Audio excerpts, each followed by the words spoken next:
morning everybody and welcome back to Dusty Book Sniffers. My name's Nicole and today we're here for the start of another in-depth Women's Prize for Fiction book off the long list for 2025. So let's get started.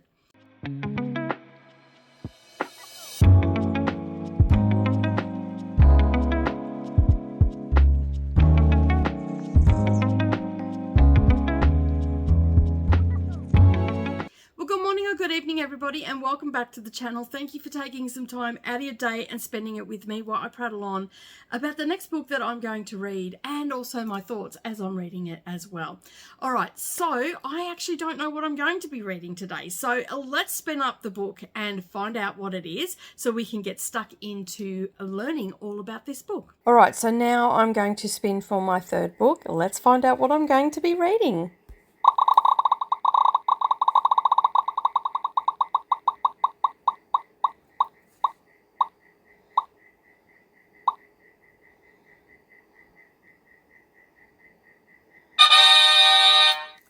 Good Girl by Aria Aber. Awesome. I've been looking forward to this one. Okay, so I have spun up Good Girl, which is, yay, I have been seeing this all over the place. It's been recommended to me on Audible, on Kindle. I've seen it pop up in reviews and all that sort of stuff, and I haven't actually watched any of the reviews, so that's also a good thing, because I was just like seeing it, you know, on your For You page or whatever you call it, the home page of YouTube is where I've seen it. So I have seen this popping up quite a bit. All right, so let's take a closer look at the book. I've got some things written down here that I wanted to make sure that I mentioned.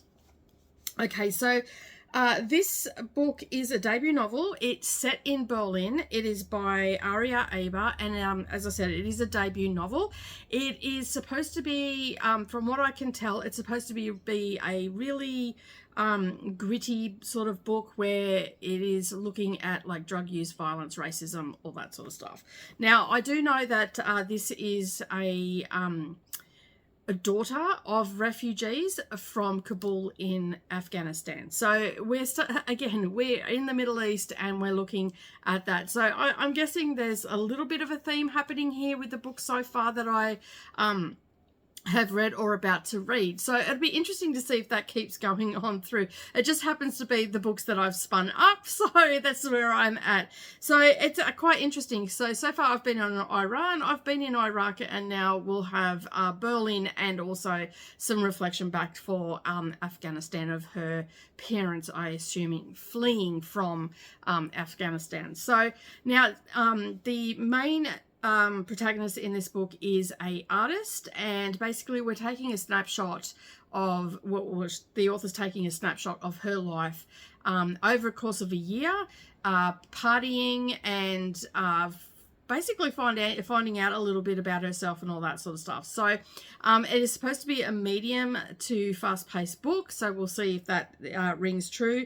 It's character driven. We're looking at the flaws of the main character, and there are a few things that have been listed, and one of them is heavy drug use, racism, and also violence, both domestic and racial. So it's probably going to be a pretty heavy book in a way. I'm not too sure how, like, from the synopsis here, it just basically, I'll just read the little blurb. It says, ideal for readers who appreciate introspective, emotionally charged stories about cultural identity and self-discovery against a gritty urban backdrop, being the Berlin underground, revolving around techno and raves and all that sort of stuff. And it's a portrait of a young woman, an artist as a young woman in Berlin, can't escape its history. An electric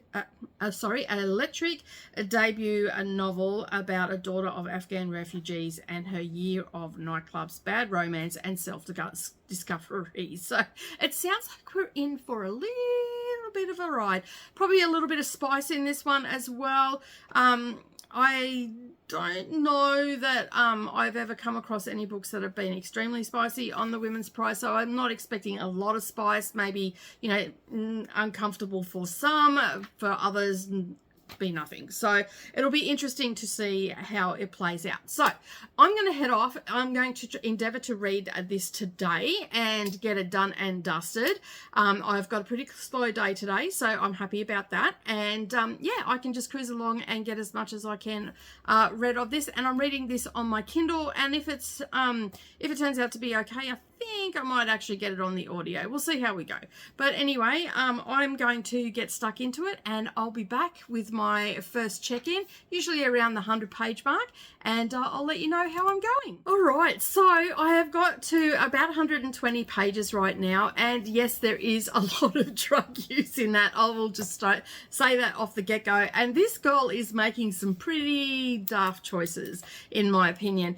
I am not finding it, well, I haven't really noticed any sort of spiciness to it or anything like that. I am enjoying it. I'm enjoying the train wreck that is this girl's life at the moment. I'm also enjoying getting to know her parents a bit more and their reason for going. There is a lot of, you know, racism, and there's a lot of racial slurs and stuff, so like not a lot, but there's been a few so far. I'm sure it's going to, as we progress through the book, because it's starting to sort of ramp up a little bit, I feel like it'll probably be a little bit more intense. But right now we just have, you know, what's her name, Nina, I want to say. Nina basically has met Marlowe, who is a journalist, well, has been a journalist in my opinion. A little bit narcissistic, a little bit full of himself, and, you know, and she's in awe of this guy, and basically she is making some really bad choices around him. He seems to be a pathological cheater. I think he's cheated on every girl he's ever been with, and he is trying to like, he's written a book, but he's trying to get back into it, and he's got a book deal and all that sort of stuff happening. But I don't know how this is going to play out, because the drug use that's in it, and even revolving around him, the amount of drug use that's being in this is like wild. Like, it is full on that. And if you don't like that sort of thing, and it's very descriptive as well, you know, like snorting lines and you know, popping pills and doing all this sort of stuff. And the author is really really descriptive in some of the terms of the drug use and everything like that. So it seems very realistic. And basically, as I said, Nina is making some really bad choices. And the one thing I found very interesting about her character is that she denies who she is. Like, she denies where she's from. She denies everything about her family's background, her culture, and everything like that. And so far, you know, like, she has said, you know, she's either, you know, Greek or Italian or this, that, or the other, anything but saying that she's an Afghani refugee, or the daughter. She was born in Berlin, but she is the daughter of refugees. And because of the stigma around that, and being in public housing and all that, and you know, and you're also dealing with some white supremacists, and so she's hiding her identity from all of her friends, and her mother has passed away. And I think this is not long after her mother passes away that she's just gone completely off the rails. And I, like, where I'm sitting right now, I would say that it is actually grief driven, because she feels bad that, you know, like, that some things are played out around her mum and stuff like that, and she feels a little bit bad. And so she's making some really dumb choices, being drug use and all that sort of stuff, and partying pretty hard, but also at the same time hooking up with, you know, this Marlowe, because she's enthralled with him. She sort of stalked him a little bit to find out more about who he is and where, and you know, and he's a lot older too. I think he's 38 and she's only 19. So there's a big age difference there, and so I struggled with that a bit, because you know, like, I've got daughters, and I'm like, I don't even know how I'd react if one of my daughters told me that they were dating a 38-year-old man. I mean, ew. Sorry. Ew.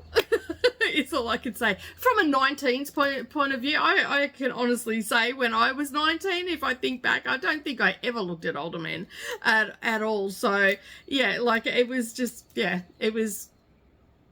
I was like, okay, all right, he's a lot older. I thought maybe around the same age until that little bomb was thrown in there. And I'm like, okay, older man. But she's sort of infatuated with him and she's making silly choices. She has stalked him to find out who he's going out with. And then she's like, she's also got a group of friends that she's known for quite some time that she's also denied her heritage to and all that sort of stuff. And I guess because of where she is living and the racial tensions that are there, because there is a lot of backlash from the German people about the refugees and all that sort of stuff, and there's been a lot of hate crimes and violence against the refugees, so that's all playing into it as well. And that'd be horrific to be living in that sort of environment, not knowing if you're going to survive the next day. And, you know, and also the fact that her parents also fled that situation and have gone to the same situation, basically. So, yeah, so she's had somewhat of a privileged life as well. Like her, I believe it's her auntie, I'm not 100% sure, but they've sent her off to, interesting enough, a Catholic school where she was away at boarding school because they wanted more for her. And her parents in Afghanistan were doctors or studying to be doctors, and their paperwork and stuff hadn't been sent through because they fled. And so the Afghani government never sent through their paperwork or anything like that. So they sort of came to Germany and were stuck, so to speak, couldn't move forward or anything like that. Her father works jobs and all that sort of stuff. Her mother is struggling really badly. So that's sort of where I'm at the moment, because we're getting flashbacks and all the rest of it. I like, this is a train wreck. This main character is an absolute train wreck. And you know what? I'm down for a train wreck. I don't mind reading about a train. As long as I don't have to live it personally, I'm down for reading about a train wreck. So I'm going to keep going. And when I come back, I'll have my complete wrap up and everything of this book. But right now, I'm having fun with my popcorn on the sidelines and watching this train wreck unfold. All right, I will see you all in the next check-in. Hi, everybody, and welcome back. All right, I have finished Good Girl. She is not a good girl. That title is very deceptive. So basically it was just more of the same. We kept on, you know, being with her and you know, she was taking some drugs, and a lot of drugs, and she was doing some not great things, and you know, she was having a relationship and whatnot. So I did take some other notes, and so just some of the things that you would want to be aware of. There is, you know, there is sex scenes in this. I wouldn't say that it depends on what your scale of explicit is, whether it's explicit or not for you. So it does have a lot of sex scenes in it. It also has extreme heavy drug use in this. I was saying before on Spins, I felt like I was getting high with the amount of drugs this girl was taking. And so there was a lot. There was just a lot, okay? Just about every second page or something, she was dropping something. You know, she parties, and she partied hard. And as I said, I felt like while she was doing that, the underlying theme of this was, you know, not knowing yourself, not understanding, you know, like the detriment that you're creating by denying who you are within yourself. You know, the racial tensions and the hate crimes and all of that sort of stuff taking their toll on individuals, so much so that they want to disguise and hide who they actually are. So in all seriousness, it does actually have a really serious undertone to it. And while I don't think that this is a bad book by any stretch of the imagination. The writing was wonderful. It turns out that the author is actually a poet, which explains a lot about the writing style and whatnot, which it wasn't bad. I actually really enjoyed the writing style. I just got a little bit bored with the whole drug use and all that sort of stuff, and sort of her going around and around the mulberry bush a little bit. And It was just, yeah. So as I said, we're taking a snapshot of her life, a year. She's reflecting back on that year, and she's talking about the choices that she's made and the things that she's done and the regrets that she essentially has. You know, there's a lot of toxicity in this, in relationships. As I said, there's a lot of violence also, both racial and also domestic, because of the toxic relationship that she's in. She is a very toxic person herself, and a lot of the time she was basically putting herself in that position where she could have made other choices, and she knew what she was doing was wrong, because you had that constant narrative and nagging thought that, you know, she would run away if she seen her uncles that were driving cabs, because she had family that drove cabs and whatnot. She would run away. So she knew that she was doing the wrong thing. She dropped out of school, but at the same time, it was also at a time where some of her friends were starting to, you know, get themselves together, starting to say, hey, this is not a sustainable life. You can't keep living this way. You know, another friend was saying, hey, these are some schools that you should apply to. And she was getting better at her photography, and we were seeing through her lens, so to speak, and how she was improving in her photography and whatnot. But the main focus the main focus was the racism and the cultural identity that she was hiding. But then you had this train wreck of a narrative of her dropping drugs and all the rest of it. Like, there was one scene, this is a bit of a spoiler, there was one scene where I think she took some ketamine, I think it was. I don't know, she took ketamine, she took cocaine, speed, MD, you name it, she took it. And there was one scene where she was standing on a veranda. She took something, I think it was ketamine that she took. Anyway, she snorted it, and then she's standing there and her nose is bleeding, and this person's going, hey, are you okay? And her nose is just profusely bleeding, and she's like, I'm fine, leave me alone. And I'm just like, oh my God. Someone slapped this girl back into reality, for crying out loud. But yeah, I don't know whether to be honest, I don't know who I'd recommend this book to. If I was going to recommend it, I don't know who I'd recommend it to. Someone that would like to read about that sort of stuff. I mean, it's not a bad book, and I'm really struggling to rate it in a way, because I actually don't know what to give it as a rating, and it's not a neutral rating. Like, it's not an average book at all. Like, it's pretty good at depicting the hardcoreness of,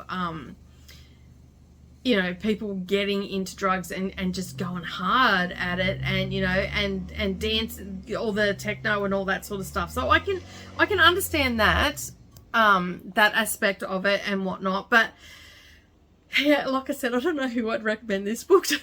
I mean, it'd have to be someone that was pretty tolerant and wouldn't get shocked by the amount of drug use, and that can deal with reading toxic relationships and all that sort of stuff, and, you know, can have a little bit of racial slurs and violence and hate crimes and all that sort of stuff in a book, and are okay to read it without getting too upset. But yeah, I'm glad that I've read it. Like, I'm glad that I've read it, because, as I said, I've seen this popping up everywhere, and so I'm really happy that I've read it. But I still don't. I think that I'm gonna have to rate it at 3.5 stars, because it's equally as good as The Persians, just a different take on things. You know, like on her journey of self-discovery and all that sort of stuff. So, yeah. So, I looked at Storygraph, and it says the 4 top moods in this are emotional, adventurous, okay, funny, and hopeful. Now, adventurous, if you're saying that the drug use and the sexual promiscuousness of this woman, or young girl, I should say, is adventurous, then yeah, okay. Was it funny? There were some moments where I had a little bit of a chuckle, but I wouldn't say overall, like, it was pretty high. Like, it was like 63% funny. I didn't find it that funny. There were some funny moments through it where I just had a giggle to myself, and I'm like, oh my God, this is a train wreck of a person. Like, but But I'm sure we probably all know someone that has done this sort of thing, and yeah, so anyway, that's neither here nor there, but I would say it was emotional and a little bit hopeful, because she was hoping to get out of the situation and all that sort of stuff. And I don't want to give too much away, because I think it's worth picking up if you can handle all of that stuff. Even though I'm giving it a 3.5, I am being a little bit harsher on the books this year, because I feel like that, well, the 3 books that I've read, I definitely think that fundamentally is still sitting at a 5-star. But this one is just, I don't know, actually, you know what? I probably would put it, I think I need to up it. It's not a 3.5 star. I think it's about a 3.75, because it is actually a really good book. It really does give you a snapshot of what the party life is like, and it also is touching on some pretty heavy hitting topics, such as racial hate crimes, and you know, and how people hide their identity because they don't want to be victimized and all that sort of stuff. So I think in that aspect, it was a lot better. I feel it was a lot better than Persians. So Persians I gave 3.5. I have to give this, it wasn't as good as Fundamentally, which I gave 5 stars. It's definitely not a 4-star book, but I would have to sit it at a 3.75, which is pretty much the going, well, you know, I would, yeah, like, well, I'm just looking at the Goodreads and the Storygraph. 3.9. Can't read my own writing. So 3.7, yeah, 3.9 and 3.77. So Goodreads is 3.77. And so, yeah, so I'm thinking that, so basically I think that, I have to put it at a 7.5, because it is better, it's a better book than Persians. But it's not a 4-star book for me. Like, it was great. It was a fun time. It was a train wreck. And as I said, I felt like if I hadn't read anymore, I feel like I was going to start getting high just from the amount of drug content that was in this. Like, it was full on. And as for Marlowe as a character, oh my God, he was just a narcissistic, toxic piece of dirt, in my opinion. I did not like him at all. I mean, he was domestic violent towards her. He was manipulative. He was very much a narcissist. The world revolved around him, and he just not a nice guy at all. But anyway, I'm going to wrap that up there. I'm not saying don't pick this book up. If you can handle reading about that stuff, you're probably going to really enjoy this book. As I said, I did enjoy it. I had a pretty good time reading it, but I'm just struggling to rate it. But I think I'm going to land on the 3.75. This is where we're going to be. I know I'm not very articulate in this one, and sometimes I get like that when I don't know what to rate a book, because I wanted to read it. I kept reading it. I didn't want to put it down. So that definitely puts it above a 3.5 star for me. You know, but then, you know, we've got the content side of it. You know, is it too much? I mean, there's never too much of anything really, in my opinion, but with most of the books I read, they're all a bit questionable. But, you know, with a woman's prize, you know, a lot of people are going to see this, they're going to pick it up, and I think people need to know what's in it, and how much content is in there. I'm sorry, I keep giggling, so I guess it is funny, in a way. But yeah, I think I'll just bring up the Storygraph, because I'm pretty sure it did have funny in it. I didn't have it written down. I was actually on the wrong page. So let me just bring up Storygraph, because I like to give that, because it gives you a good idea of how you're going to handle the book, like whether you're going to really like it or not, if it's those sort of things. Oh no, sorry, it didn't have funny in it. It was dark, reflective, and emotional, and sad. And but there were some funny times in it that I thought were quite comical. So I don't know what that says about me, but anyway, I'm still laughing about it. I just think it was just such a it was, you know, just a train wreck. Anyway, I'm gonna leave it there. I wasn't very articulate in this one, but yeah. I'm glad I read it though. But that is it from me today. I hope that you're having a wonderful day no matter where you are. We are going to get some of these vlogs where I'm just like, what the hell did I just read? Personally, I wouldn't have DNF'd it. Like, if you're wondering if I would have DNF'd this book, I would not have DNF'd it. I didn't even feel like DNFing it when I was reading it. But anyway, that's the story. That's the story on this one. We're done. We're dusted. Don't forget to subscribe to the channel. And while you're down there, make sure you hop, skip, and a jump over to the like button. Give me a thumbs up. And let me know in the comments, have you read this book? And what did you think about this book? And who would you recommend this book to? Inquiring minds want to know. Anyway, have a great day, everybody. And of course, I will see you in the next video. Bye for now.